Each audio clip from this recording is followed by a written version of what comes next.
Está com o São Bento à Sexta, é aqui que digerimos a Semana Política na Renascença, sempre com o comentário imparável do Henrique Monteiro e com um novo convidado todas as semanas. Hoje é o último programa da nossa temporada, gravamo-lo no coração da política portuguesa. Estamos na sala de visitas do Parlamento e o convidado é o grande mediador desta casa, advogado de profissão, já foi Ministro da Defesa, Ministro da Justiça, deputado e hoje ocupa um lugar em que a paciência tem de ser uma constante. É a segunda figura do Estado, José Pedro Aguiar Branco, Presidente da Assembleia da República. Muito obrigado por ter aceitado o nosso convite. Obrigado, eu. E obrigado por nos receber aqui no Parlamento. É um gosto. É também importante vincar que estamos a gravar este programa na quarta-feira à tarde e daí alguns hiatos temporais que possam ser sentidos por quem nos está a ouvir.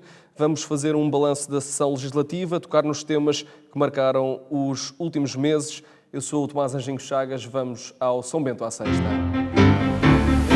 Antes de irmos ao Presidente da Assembleia da República, peço-te que faças o balanço deste último ano aqui no Parlamento, a primeira sessão legislativa, com esta configuração em que temos pela primeira vez um partido que não é nem o PS nem o PSD como o líder da oposição. Pois, boa tarde. Em primeiro lugar, é como disse o Tomás, há uma composição muito diferente. Pela primeira vez na história da democracia portuguesa, nem o PSD nem o PS são os partidos, os líderes da oposição. Temos um partido líder da oposição que é o Chega, e isso não é só diferente, como se torna muito mais exigente. E é muito mais exigente e traz desafios enormes, nomeadamente para o nosso convidado, o Presidente da Assembleia da República, a quem eu saúdo particularmente e lhe mando saudades aqui das terras do Demo, onde me encontro. Mas ele tem saído bem, acho eu. Agora, amizades à parte, acho que o Presidente da Assembleia da República se tem saído muito bem deste desafio, porque tem sabido manter uma certa estabilidade, calma e decência na condução, não só na condução, como, aliás, na realização dos próprios trabalhos. Este ano foi um ano também que teve uma sessão muito importante, foi a tomada de posse do Presidente da República, desde logo uma sessão solene, onde pela primeira vez ouvimos um discurso de Estado do atual Presidente António José Seguro, e onde o Presidente da Assembleia da República fez um discurso que foi polémico, mas que eu pessoalmente achei muito importante, e ainda bem que foi polémico, porque é importante discutir esses temas, e particularmente nos dias até que correm. Teve também outra sessão importante, que foi os 50 anos de comemoração da aprovação da Constituição, no dia 2 de Abril, e, finalmente, não, mas ainda teve os 50 anos das autonomias regionais, e eu penso que em outubro ainda terá os 50 anos do poder local. Portanto, digamos que isto, como estamos nos 50 anos de muita coisa, coincidindo com a tomada de posse de um Presidente, que é sempre a 9 de março, foi um ano bastante cheio. Em termos políticos, o que é que nós tivemos? Eu acho que tivemos dois temas prevalecentes, o Código Laboral e a Prestação Social Única. O Governo saiu-se com o Chega, embora depois lá com algumas questões pelo meio, mas que foram declaradas inconstitucionais e o Presidente vetou e tudo isso. No caso do Código Laboral, que tinha mais a ver com questões de nacionalidade do que o próprio Código Laboral em si, e a outra, que foi derrotada, aliás, pela esquerda e pela direita, ou seja, pelo Chega e pelo Partido Socialista e vários partidos todos à esquerda, portanto foi só votada a favor pela AD e pela Iniciativa Liberal, portanto, e a Prestação Social Única, que foi esse sim aprovado, e que foi entendido e conjugado com o Partido Socialista. Portanto, eu acho que, no fundo, se a gente olhar para isto politicamente, o Governo não sai mal desta legislatura, sai-se como queria, que é negociar aqui com uns, ali com outros, e tentando fazer uma navegação à vista. Enfim, de resto, houve as habituais prestações de contas, inquéritos, despidos, mas infelizmente eu acho que não houve um grande impacto no país. Ou seja, nós ainda não tivemos neste Parlamento, ao contrário do que muita gente pensava, uma grande reforma. Não tivemos, Por exemplo, mesmo a questão da revisão constitucional está manifestamente adiada, e está adiada nos termos que a gente também não sabe em que sentido é que ela vai ser feita. Lá iremos. Mas, portanto, há o que há a dizer desta sessão, em que eu mais uma vez volto a dizer que o Dr. Aguiar Branco se saiu bastante bem, tendo em conta a complexidade da própria composição do Parlamento, e, enfim, e agora acho que há um gozo merecido das férias e a partir de setembro cá estaremos. Sr. Presidente, começamos com essa pergunta aberta, se, apesar de todos os episódios e alguma tensão, se a democracia tem funcionado aqui na Assembleia da República. Obrigado, Henrique Monteiro, pelas suas palavras e também por esta possibilidade. Eu acho que a democracia tem funcionado e eu acho que isto é um elemento estruturante do nosso regime, é permitir que a democracia funcione, logo o Parlamento funcionar. O Parlamento tem a composição que os portugueses lhe deram com o voto livre, direto e universal. Portanto, nós não há nenhum deputado que esteja convidado, não há nenhum deputado que tenha entrado pela porta do lado, estão todos no exercício de um mandato. É verdade que o Parlamento português está fragmentado, como estão, em geral, todos os parlamentos, portanto, a Espanha, a França, a Itália, a própria Alemanha, o próprio Reino Unido, que tinha dimensões de bipartidismo muito mais forte do que tem hoje, e, portanto, é com essa realidade que nós temos que trabalhar. E o meu esforço é fazer com que os diplomas sejam aprovados, que sejam discutidas as ideias, que sejam discutidos os projetos de lei, que sejam discutidas as reformas que são precisas que o país tenha e que o debate democrático se faça com igualdade de armas, com a manifestação da liberdade de expressão que está inerente ao próprio mandato de deputado. O meu esforço é de obter os consensos, de fazer com que a democracia funcione e acho que temos feito isso e acho que comparamos bem com outros parlamentos e, portanto, é uma atividade intensa, sem dúvida, com momentos às vezes de algumas polémicas, que eu acho que muitas vezes são também sobredimensionadas e, portanto, eu diria que a democracia está a funcionar e isto, para mim, enquanto Presidente da Assembleia da República, é bom de registrar. E quando o Governo se queixa de que pode estar a ser bloqueado no Parlamento, também é a democracia a funcionar? Repare, os portugueses elegeram-nos para 4 anos e elegeram-nos com esta configuração parlamentar. Os portugueses sabem e sabiam, ao ir votar, que esta era uma das hipóteses e diria que até num curto espaço de tempo reafirmaram, com algumas alterações, esta vontade que o mandato seja por 4 anos. Estou a assinalar isto com, digamos, como uma especial particularidade. Que acredita que vai acontecer. E que todos aqueles que foram eleitos têm a obrigação e a responsabilidade de trabalhar para que dure os 4 anos. Não há maiorias absolutas, isso obriga a que quem está na gestão da ação governativa tenha que encontrar pontos de consenso e pontos de convergência com as demais forças políticas. E é isto que o povo português disse que queria a AD a governar e que tentasse fazer as pontes com os outros partidos para que pudessem acontecer as reformas que todos desejamos que aconteçam. E no caso da reforma laboral de que o Henrique também falava e que acabou por ser chumbada, reconhece que o Governo podia ter conduzido o processo negocial, esse esforço de que falava, de outra forma? Eu não queria propriamente entrar na análise e comentário ao desempenho do Governo. O que eu registro, e isso parece-me que é um dado, diria, objetivo, temos um Primeiro-Ministro que é muito persistente e, portanto, significa que naquilo que acredita não é pessoa de desistir, não é pessoa de recuar à primeira dificuldade. Acho que a reforma laboral foi a expressão disso, do esforço de tentar consensualizar, mas também a de politicamente levar até ao último dos patamares, que é no Parlamento, para ser discutido e ser eventualmente aprovado, não foi, mas acho que também o fez com o objetivo de mostrar que são reformas que é preciso serem feitas.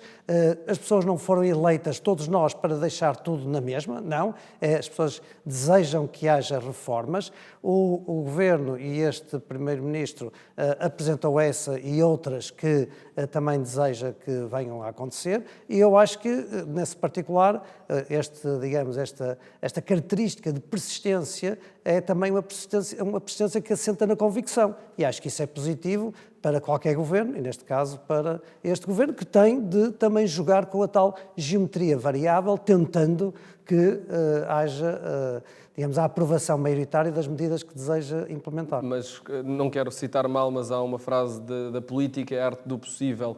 O Governo não podia ter sido mais aberto às ideias da oposição para aprovar uma coisa que fazia tanta questão que fosse aprovada? Do que eu conheço e é de fonte aberta, o Governo fez várias aberturas.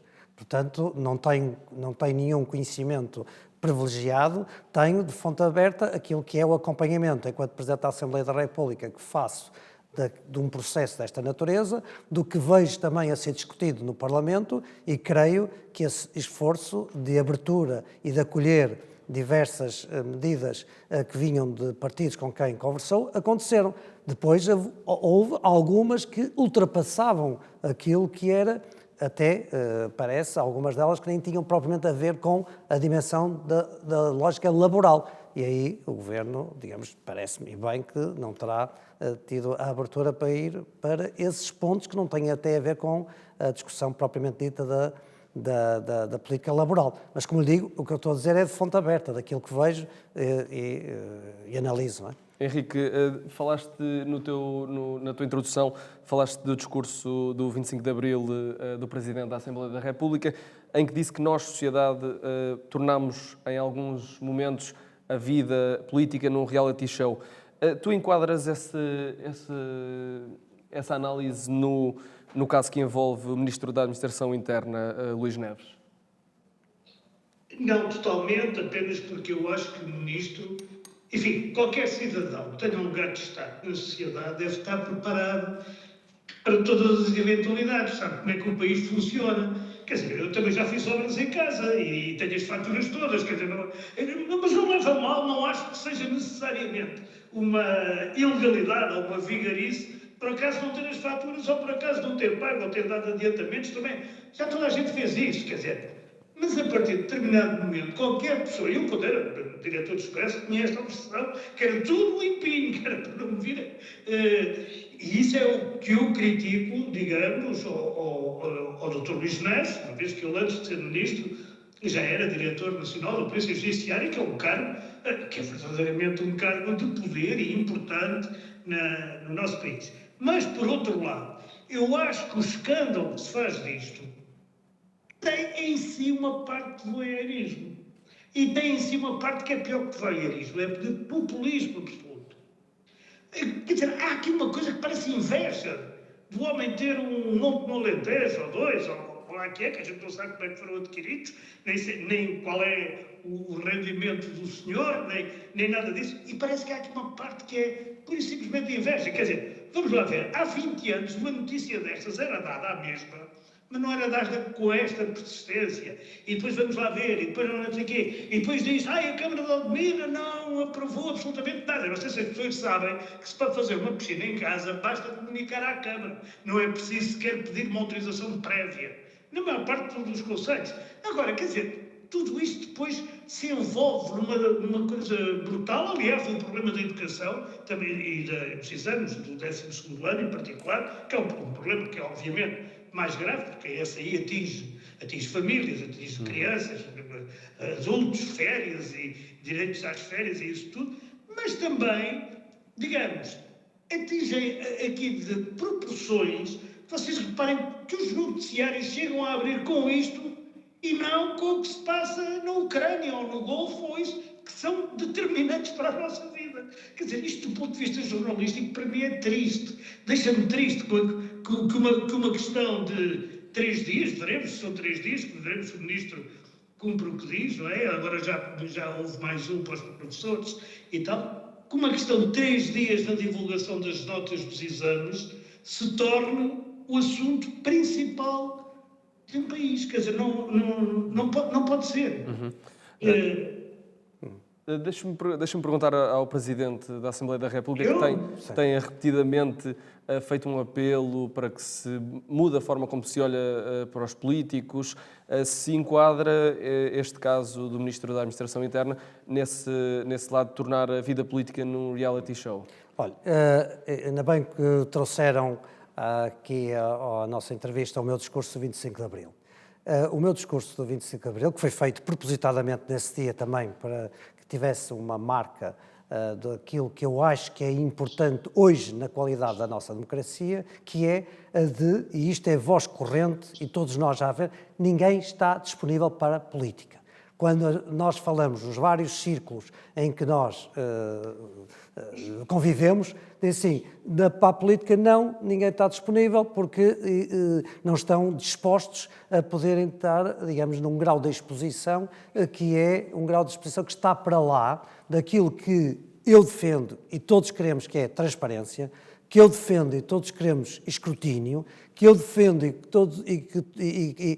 que todos queremos, que é o registro de interesses, e tudo isso é feito, e hoje é feito, inclusive na entidade para a transparência. Todos nós declaramos aquilo que são os nossos rendimentos, todos nós declaramos os bens que temos, todos nós declaramos aquilo que são os interesses que têm de estar em equação para que não haja conflito de interesses, e até vou mais longe, já que devia-se punir de uma forma exemplar quem viole os registros de interesses e, portanto, vai depois fazer tábua rasa daquilo que são os conflitos, ou que omita declarações, ou que omita rendimentos. Eu acho que isso até deve ter uma punição exemplar.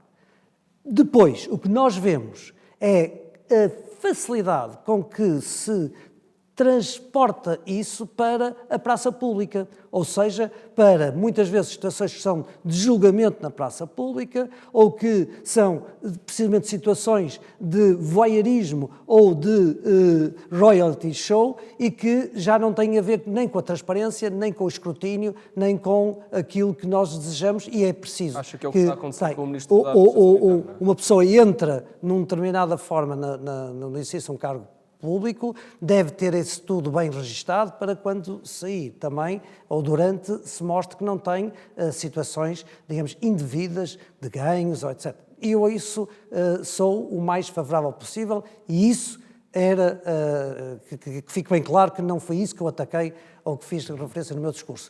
Agora, temos capacidade para recrutar gente boa, competente para a política? Não.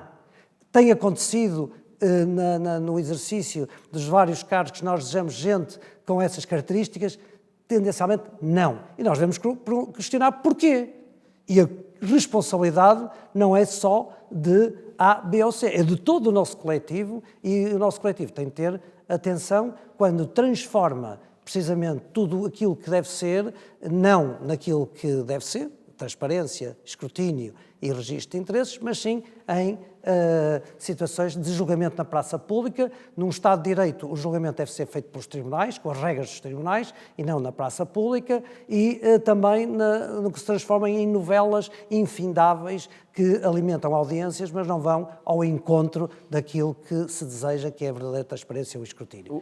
Em relação a esta situação que está a referir, eu não tenho os dados todos que pudesse pronunciar sobre isso. O que eu desejo é que rapidamente se resolva o que tem de ser para ser resolvido e que o Sr. Ministro se foque naquilo que é fundamental, ainda para mais estando na antecâmara de uma época onde infelizmente ocorrem situações que todos nós desejamos que não aconteçam, e as preocupações do Sr. Ministro devem estar focadas em que as suas equipas trabalhem o melhor possível, que previnam o melhor possível e que combatam o melhor possível aquilo que eventualmente aconteça que nós não desejamos. Aqui, no caso do Ministro, acha que houve mais voyeurismo do que escrutínio? Eu não quero particularizar que quando eu também fiz a intervenção que fiz, não foi para particular, foi para chamar um alerta, e creio que toda a gente tenha consciência de que esse alerta foi oportuno, é uma responsabilidade que nos deve fazer refletir todos, independentemente do caso A, B ou C. A verdade é que eles acontecem, a verdade é que isto afasta as pessoas da política, a verdade é que afasta sobretudo as pessoas de bem, que não estão disponíveis para terem essa vida exposta dessa forma como nós não desejamos que aconteça, e nem é para isso que foi criada a Entidade para a Transparência. A Entidade para a Transparência foi criada precisamente para que fosse a instituição onde nós colocamos tudo aquilo que deve ser objeto da declaração nos termos legais, tudo aquilo que deve ser objeto da informação que importa para o exercício dos cargos públicos e que depois isso não se transforme precisamente numa exposição na praça pública que faz com que as melhores se afastem. Deixa-me perguntar-lhe sobre o caso do vídeo feito pelo deputado e líder do Chega, André Ventura, na semana passada aqui na Assembleia da República, em que sugere que os restantes partidos não trabalham à sexta-feira à tarde ao bater na porta das salas dos grupos parlamentares. Merece uma censura do Presidente da Assembleia da República? Isso já foi objeto de uma queixa, eu já também enviei para inquérito para a Comissão da Transparência, como sabe, a Comissão que analisa as matérias que põem em causa a boa conduta ou o Código de Ética dos Deputados é a Comissão da Transparência que analisa. Eu fundamentei também essa abertura desse inquérito porque há situações que potencialmente podem pôr em causa precisamente aquilo que tem a ver com o Código de Ética e também o prestígio da Assembleia da República e a Comissão dirá a seu tempo. Aquilo que eu posso dizer também em termos de objetivos é que, por acaso, nesse dia, se é que foi nesse dia que foi feito o vídeo, havia o Congresso do Livre e, como sabe, nunca há trabalhos parlamentares quando há congressos dos partidos políticos. E, portanto, não há. É uma das regras do Parlamento, é não haver agendamento de trabalhos parlamentares quando há congressos dos partidos políticos, seja ele qual for, é o que acontece sempre, e nesse dia também havia o Congresso do Livre. Henrique, vamos falar também sobre os problemas no processo de digitalização dos exames nacionais. O Ministro da Educação vai conseguir passar pelos pingos da chuva neste caso? Bem, ele conseguir não vai, porque ele já apanhou uma carga d'água e uma carga de críticas também. Algumas terão razão, outras também são exageradas, porque, vamos lá ver, nós o que fizemos, ou o que o Ministro fez, foi digitalizar o processo de correção e publicação das notas do 12º ano. Isso em si é bom.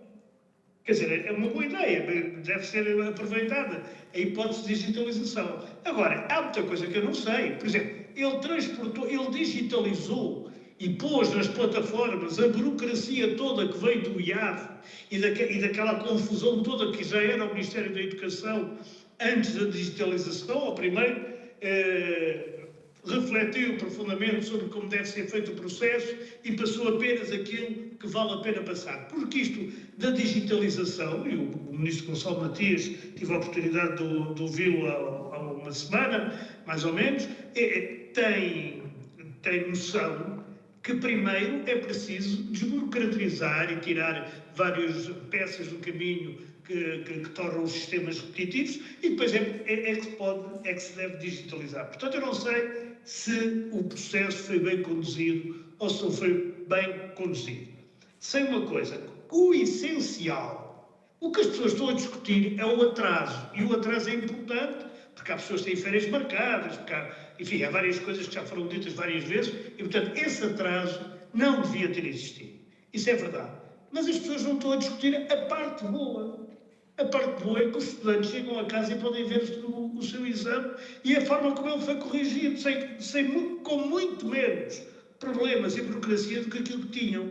E ninguém está a discutir isso. Ninguém está a discutir se é preciso digitalizar ou não. Como sempre, o que se está a fazer aqui é o tal reality show de que o Dr. Aguiar Branco falou e bem, e nada verdadeiramente de concreto e de substancial sobre a medida que foi tomada. E eu volto a dizer, a medida que foi tomada em si é boa. Depois, se ela foi bem aplicada ou mal aplicada, pelos vistos foi mal aplicada em alguns aspectos, pelo menos, Essa é má. E a gente deve separar e não deve, como dizia aquele provérbio antigo, deitar fora o menino com a água do banho. Ou seja, essa é que é a parte essencial. Mas não sei porquê, hoje em dia ninguém se dedica a distinguir o essencial do acessório. Vai tudo no mesmo barco e o acessório, no geral, até toma à frente. Senhora Presidente, casos como este, que afetam a vida dos estudantes e das respectivas famílias, desgastam o Governo? Olha, primeiro, esta reforma, em concreto, era uma reforma também que era proposta pelo Partido Socialista como essencial para que houvesse uma diferença significativa neste campo no que diz respeito da avaliação e da classificação dos alunos, a digitalização. Em Portugal, sempre que se leva para avante uma reforma, normalmente há aqueles que estão a tentar que ela não aconteça. É assim, é da vida, é sempre, quando alguma coisa mexe no essencial, ela é, por si só, também potenciadora de confronto e de conflito. E fala-lhe quem já esteve no exercício de funções governativas, quer como Ministro da Justiça, quer como Ministro da Defesa Nacional, e toda a gente se lembra a grande polémica sobre os estaleiros de Viana do Castelo, a grande reforma, aquilo que era preciso fazer e quão, na altura, parecia que o Carmo e a Trindade iam desabar, e hoje toda a gente aplaude aquilo que foi feito e que permite que Portugal se afirme na construção e na reparação naval. O que é que eu quero dizer com isto? É que muitas vezes, como disse o Henrique Monteiro, a gente agarra-se a questões que são questões que são ou laterais ou acessórias, podem ser importantes e, se vierem a ser importantes, elas devem ser analisadas num momento adequado. Agora, aquilo que era a execução, aquilo que deve ser esperar para depois fazer o respectivo balanço.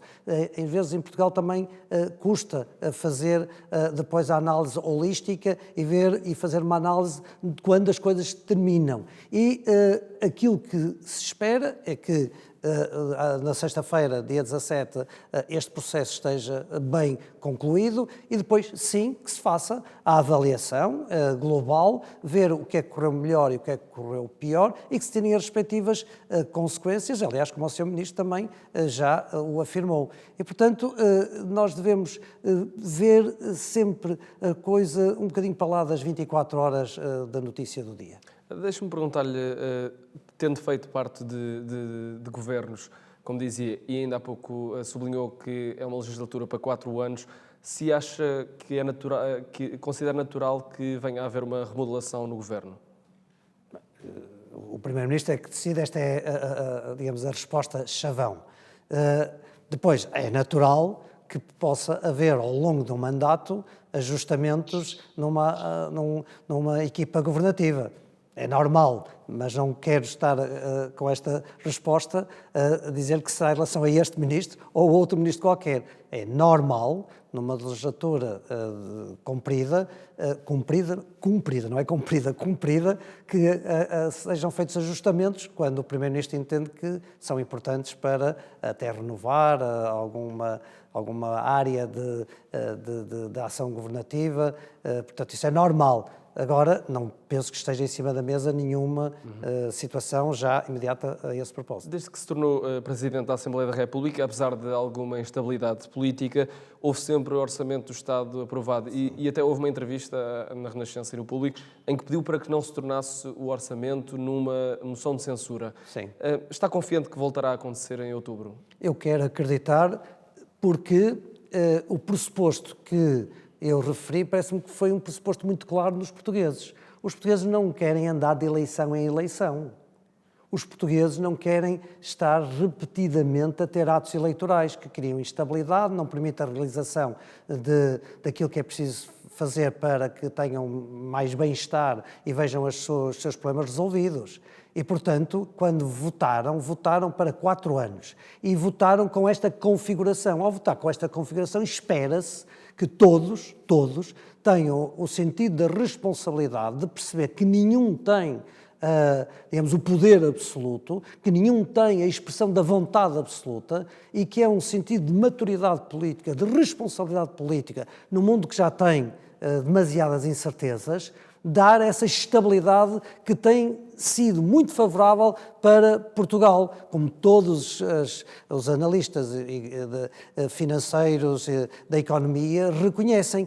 A estabilidade que Portugal tem tido, por comparação com outras geografias, tem sido um fator que faz com que haja investimento em Portugal, que Portugal se situe no acesso aos mercados em rankings da dívida como nunca teve, e isso é um ativo que nós não devemos perder. E essa é uma responsabilidade do Governo, dos partidos da oposição, em que o esforço que tem de fazer para cumprir a vontade eleitoral é que a legitimidade de cada um não assenta noutra coisa que não seja a vontade popular. E a vontade popular expressou esta geometria. E é com esta geometria que os responsáveis políticos têm de trabalhar. E eu quero acreditar que vai haver maturidade política suficiente para um diploma tão importante como o orçamento também seja viabilizado este ano. Durante os últimos anos... E eu irei fazer por isso naquilo que for a medida das minhas competências. Durante os últimos anos, por causa daquilo que aconteceu, da dissolução feita pelo Presidente Marcelo Rebelo de Sousa, quando se chumbou um orçamento do Estado, houve algum dramatismo adicionado à aprovação ou à rejeição do orçamento do Estado. Há algum drama se o orçamento for chumbado? Como sabem, eu não sou muito dado a dramas, não é? Portanto, aliás, todas as pessoas que realmente se abordam junto de mim dizem: o Sr. Presidente tem muita paciência. É a palavra que eu ouço mais na rua, em grupos, o Sr. Presidente tem muita paciência. E a paciência é a paciência de quem sabe que está a exercer uma função que é hoje muito estruturante para a qualidade do nosso regime democrático. E, portanto, a minha preocupação é esvaziar aquilo que possa ser considerado drama, ver muita situação naquilo que é a normalidade do jogo democrático, ver que a possibilidade de encontrar soluções alternativas deve estar sempre presente e, portanto, isso deve ser o guião que cada político deve ter. Isso não invalida que tenha que ter um apurado sentido de responsabilidade, de maturidade política e de leitura daquilo que é a vontade dos portugueses e, por via disso, evitar aquelas situações que transbordam depois para a excessiva tensão onde ela não deve existir. Então, neste caso, se não houvesse orçamento do Estado e tivesse o país de viver em duodécimos, não seria um drama? Não vamos antecipar, vamos ver, estamos em julho, a discussão será lá para outubro, novembro, em dezembro veremos. Em política, 6 meses é um período enorme, o que estou-lhe a dar é base de fundo, o pano de fundo, que eu acho que deve ser aquele que deve ser o guião de todos que têm responsabilidade na ação política em Portugal, governo e partidos da oposição. Henrique, já falámos algumas vezes no nosso programa da revisão constitucional. O último capítulo deste tema é o acordo entre PSD e Chega para arrumar o assunto por agora e voltar a tirá-lo da gaveta no final deste ano. O cenário encaminha-se para uma revisão constitucional sem o Partido Socialista. Eu acho que o cenário se inclina muito para empurrar as coisas com a barriga. Ou seja, quer dizer, é aquela velha frase portuguesa que é: enquanto o pau vai e vem, fogo às costas. O que o PSD conseguiu foi a dizer ao Chega: não venhas agora com essa chatice que a gente depois fala lá mais para o final da legislatura. E como ainda agora disse o Dr. José Pedro Aguiar Branco, se 6 meses é imenso tempo em política, sobretudo nos tempos que correm, nos dias que correm, até internacionalmente. Nós estamos condicionados e muito condicionados na Europa, na guerra do Médio Oriente, no Irão, em todo lado, não é? Nos preços da energia, a gente não sabe. Portanto, muito mais tempo é daqui até 2026. Ajuda, 28. 2028. Daqui a 2028 era como dizia o outro: nem eu sei se estou vivo, quanto mais agora se há revisão constitucional. Portanto, eu acho que o PSD empurrou esta história. Como, aliás, a história do orçamento, é preciso a gente não se esquecer, voltando um pouco atrás, a história do orçamento foi um bocado desdramatizada já pelo Presidente da República, quando disse não é causa para dissolver um Parlamento não ter um orçamento aprovado. Portanto, ele foi o primeiro a dizer, bem, se não houver orçamento, não há. Logo se vê, com calma, o que é que a lei determina, qual é a responsabilidade de cada partido nesta matéria e o que é que se faz em função disso. Portanto, eu acho que em relação à revisão constitucional também é cedo para estar a dizer, quer dizer, como o LIVRE foi dizer para o Congresso, é uma proposta fantástica, quer dizer, se a revisão constitucional fosse entre o PSD e o Chega, o Presidente da República deve dissolver o Parlamento. E eu pergunto, e depois dessas eleições resultar uma maioria igual ou mais ou reforçada desses partidos, o que é que eles pedem? Que se bombardeie a Assembleia da República ou uma coisa qualquer, não se percebe o quê? Quer dizer, a vida é como é. E portanto, o que é importante, do meu ponto de vista, o que é importante é aqueles que se revêem numa democracia liberal e numa democracia plena, com instituições fortes, não permitam que o PSD, e há muita gente do PSD assim, não permitam que o PSD caia em alguma armadilha que o Chega lhe queira colocar. Essa é a questão essencial. Porque, de resto, o PSD também é autor da atual Constituição. Quer a gente queira, sobretudo, da Constituição e de todas as revisões subsequentes que alteraram muito a Constituição. Portanto, eu não vejo aí, para já, qualquer problema. Como dizia a minha avózinha, o que for soará. E a gente logo vê na altura. Senhora... Deixe-me aproveitar isto, não sei, mas porque acho que é importante também aqui clarificar aquilo que às vezes no debate, nem é no debate, nas notícias pareceu menos claro, e que o Chega apresentou um projeto de revisão constitucional. E enquanto eu estava no processo de admitir ou não esse processo de revisão constitucional, portanto, eu ainda não tinha admitido o projeto, o Chega e o PSD fizeram um requerimento no sentido de adiar essa análise, mas dizendo o Chega que iria apresentar propostas de alteração ao próprio projeto, reservava-se, que tinha em cima da mesa.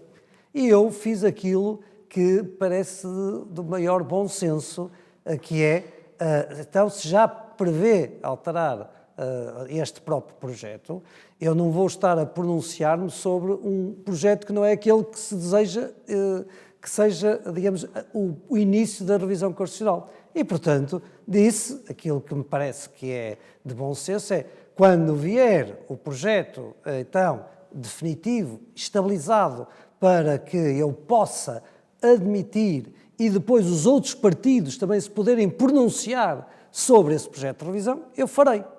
Tão simples quanto isso.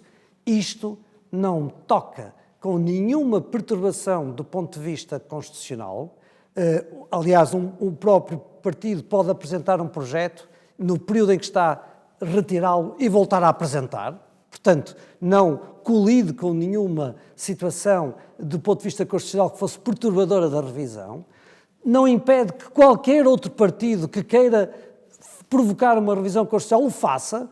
O LIVRE, o PCP, o PS, quem quiser, pode estar no período, se quiser apresentar, e isto não ficou coartado com esta situação, e portanto eu às vezes até pasmo que é que se pode achar que isto é perturbador, quando perturbador seria apreciar um projeto, admiti-lo ou não admiti-lo, mas se o admitisse, que depois os outros partidos fossem pronunciar sobre uma coisa que afinal já não era isso, era outra coisa que entretanto ia ser apresentada. Parece-me que isso é que não era aconselhável. Alguns partidos de esquerda acusaram-no de conivência com o PS e PSD. Mas eu não consigo perceber onde é que há essa conivência, porque, como lhe acabei de dizer, e foi do conhecimento de todos, que no requerimento os próprios, nomeadamente os Chegas, e assim, e eu reservo está lá no requerimento, eu reservo no direito de apresentar alterações àquilo que me tinha sido enviado como sendo o projeto inicial. Eu disse, não, só vai apresentar alterações, então, aí vai, quando tiver estabilizado, só assim é que eu comunicarei para todos. E isto não impede nenhum dos direitos que os outros partidos terão de, quando isso acontecer, e se admitir, os outros partidos se pronunciem, apresentem os projetos que querem apresentar, está tudo dentro do prazo. Portanto, eu acho que isto, alguns quiseram fazer uma tempestade num copo d'água onde ele não existia e onde não tem nenhuma implicação no regular funcionamento das instituições, como eu até ouvi dizer. Eu posso só perguntar uma coisa ao senhor Presidente? Pode. Eu penso, pelo menos antes era assim, que os processos de revisão constitucional abrem, se tiver decorrido mais de 5 anos sobre a última alteração, abrem com a apresentação do projeto de revisão constitucional, seja por que partido for. Claro. Ou seja, os outros partidos poderiam Podem apresentar o projeto é o que eu estou a dizer. agora. Amanhã. Apresentar o projeto de revisão constitucional e está aberto. Exatamente. O processo de revisão constitucional. Portanto, aqui, quer dizer, dizer-se que isto é uma manobra. Não. Quer dizer, é uma manobra porque eles não gostaram. Eles gostavam era que o Chega apresentasse um projeto de revisão constitucional onde houvesse pena de morte, castração química, sei lá, exílio violento de todos os imigrantes e mais não sei quantos e tal. Pronto, que era para poderem votar contra e saberem que o PSD votava contra e o caso ficava arrumado. Ficaram um bocadinho perturbados porque perceberam que não vai ser assim. E ainda não perceberam que o Chega não é aquilo que eles imaginaram que era e que andaram a dizer que era, e por isso é que eles contribuíram também para o aumento do Chega, mas é uma coisa diferente. Tem de ser combatido, do meu ponto de vista, porque é um partido que tem ideias perversas para a democracia e perversas para a sociabilização, para o nosso viver em conjunto, mas não é uma reencarnação do Hitler ou do Stalin, ainda. Quer dizer, por enquanto. E, portanto, não vale a pena a gente andar a tratar o Chega como se aquilo fosse a coisa pior que podia acontecer. E por isso é que eu disse também que se calhar é melhor aguardar para ver o que é que eles propõem. Eles fazem propostas absolutamente absurdas. Uma delas foi aquela da diminuição da idade da reforma, a propósito da lei laboral, que era uma coisa com que mais ninguém concordava. E que é totalmente populista e era só para... Mas disse bem, e era isso que eu tinha precisamente dito, é que não impede que quem queira abrir o projeto de revisão o faça. Sim, deixe-me perguntar, Sr. Presidente, sobre esse processo que venha a ser aberto mais para a frente, se faz parte deste PSD de que falava o Henrique Monteiro, que aconselharia a que fosse um processo mais aberto e que incluísse o Partido Socialista. Não percebi bem a pergunta. Que a revisão incluísse também uma aproximação ao PS, para que não fosse só feita entre PSD e Chega. Isso é eu entrar na direção do PSD, não é? E, portanto, eu não posso entrar na direção do PSD. E, portanto, acho que é sempre saudável que uma revisão constitucional tenha a abrangência maior que é possível ter. Foi isso, inclusive, da nossa Constituinte. O esforço de uma revisão constitucional é de ir ao encontro daquilo que é a sensibilidade de uma determinada época, de uma determinada sociedade. E, portanto, ela, quanto mais for expressiva disso, no meu entender, a minha forma de ver as coisas, é positivo. Pessoalmente, eu ando nisto desde 1974, sou conhecido, sabem as minhas ideias, os meus pensamentos, a minha história, não é difícil concluir quais são as minhas ideias a este propósito. E é adepto de se retirar o preâmbulo da Constituição como defende, por exemplo, o Chega? Eu, como lhe digo, e disse na revisão, disse no meu discurso, quando foi precisamente sobre os 50 anos da nossa Constituição. Nós tudo deve ser discutido, tudo pode ser discutido, tudo pode ser, não há dogmas na nossa Constituição, deve ser objeto de discussão, de uma discussão e de capacidade de argumentar e de explicar e de, por via disso, ser compreendido e bem compreendido e não vejo drama em nenhuma das situações que acabe por resultar na vontade de um determinado Parlamento em alterar a Constituição nos termos que esse Parlamento, de forma maioritária, exprima a vontade dos portugueses nesse momento. Antes de terminar... Tomás, deixa-me só dar aqui um ponto. Eu acho interessante essa discussão do preâmbulo. Mas, por exemplo, eu ontem estava a ver o França-Espanha, que Espanha ganhou com mérito, aliás, e estava a ouvir o hino de França. Eu não sei se as pessoas têm noção que o hino de França diz coisas como: ouvem esses ferozes soldados que vêm pelos campos, como é que se diz, decapitar os vossos filhos e as vossas mulheres, esse sangue impuro. Isto está lá tudo da Marsellesa, que aliás é considerado um hino revolucionário.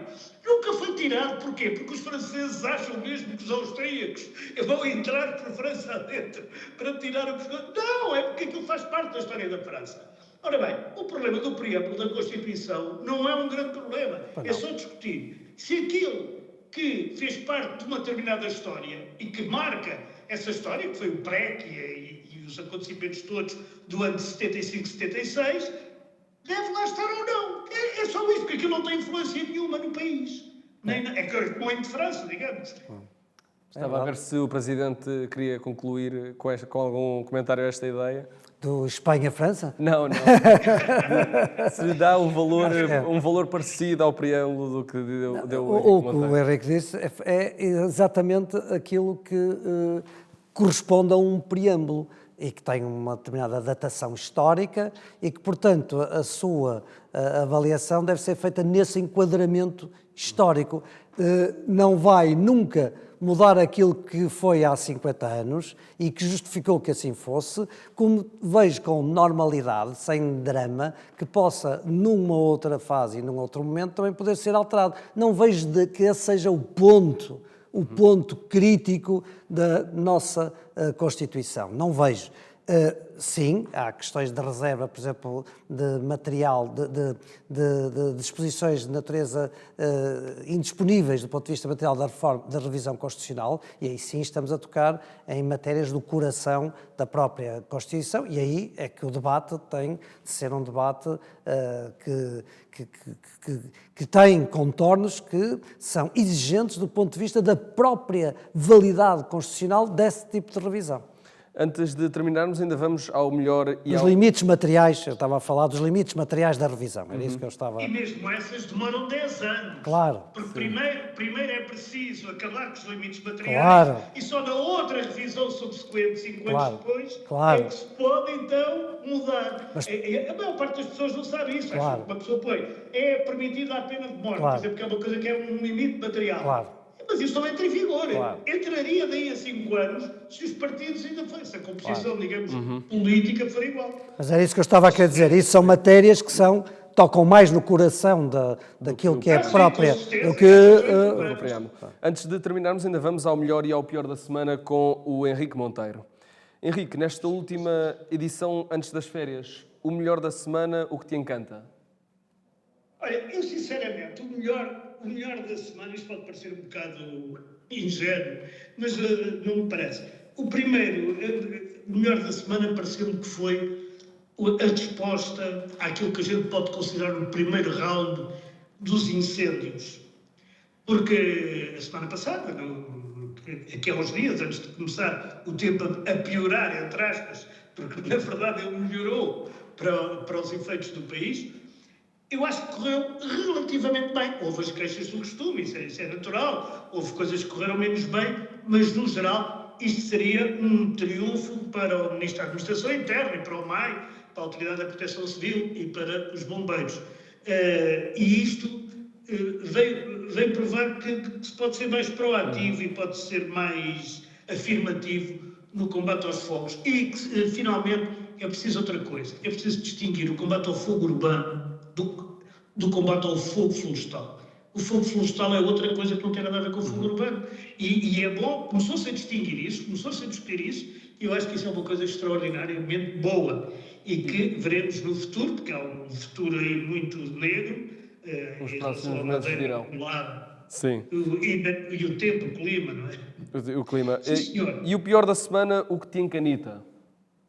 Bem, isso tem a ver com o melhor, porque numa altura em que o Ministro da Administração Interna devia estar quase num andor por causa do combate aos fogos, aparece-lhe aquela coisa da casa, do monte, da piscina, do construtor, e a mim o que me irrita, neste caso, são duas coisas. Uma é o ministro não estar preparado para isto. Quer dizer, qualquer pessoa... É de facto difícil recrutar pessoas para a política, como já disse várias vezes o Dr. Aguiar. Porque as pessoas não estão para ser... não é escrutinadas, as pessoas não estão para ser devassadas na sua intimidade e nos seus negócios, e nas suas famílias e nisso tudo. Mas é assim que são, é assim que funciona e é assim que as pessoas têm que estar preparadas para viver nos próximos tempos, porque isto não vai demorar, não vai mudar, vai piorar. A segunda coisa que me irrita muito, neste caso, que é o caso de Luís Neves também, é que ele traz com ele, aliás, como é o caso dos exames e outros casos que a gente vai aí ouvir, e que já vinham dos outros governos, do governo anterior, do Partido Socialista, também houve coisas destas, trazem com eles uma onda de populismo, uma espécie de puritanismo que me parece insuportável. Eu só me lembro, o que é que diriam, e o doutor Aguiar Branco é desse tempo também, o que é que diriam pessoas como o doutor Sá Carneiro ou o doutor Soares de coisas como estas? Se alguém fizesse coisas assim, que isto era impensável. E porquê é que nós, nesse aspecto, teremos que recuar? Não temos que recuar. Temos que saber hierarquizar e tornar importante o que é importante, naturalmente, mantendo a transparência e isso tudo. Também sou a favor, totalmente, mas não transformar isto num... Enfim, agora vou dizer reality show, porque já foi aqui dito e eu já não apanho palavra melhor. Agora sim... Portanto, é isto, de resto, bom ano. Obrigado. Agora sim, terminamos o nosso último programa da temporada. Agradecemos muito ao Presidente da Assembleia da República, José Pedro Aguiar Branco, por ter aceitado o nosso convite para o São Bento à Sexta e por nos receber aqui no coração da democracia, no Parlamento. A gravação áudio e vídeo esteve a cargo da ARTV. A fotografia é da Rita Gonçalves. Eu sou o Tomás Anjinho Chagas. O São Bento à Sexta, sempre com o comentário do Henrique Monteiro e um novo convidado, regressa em setembro. Até lá, se for o caso, boas férias e obrigado novamente. Muito obrigado, foi um gosto, Henrique.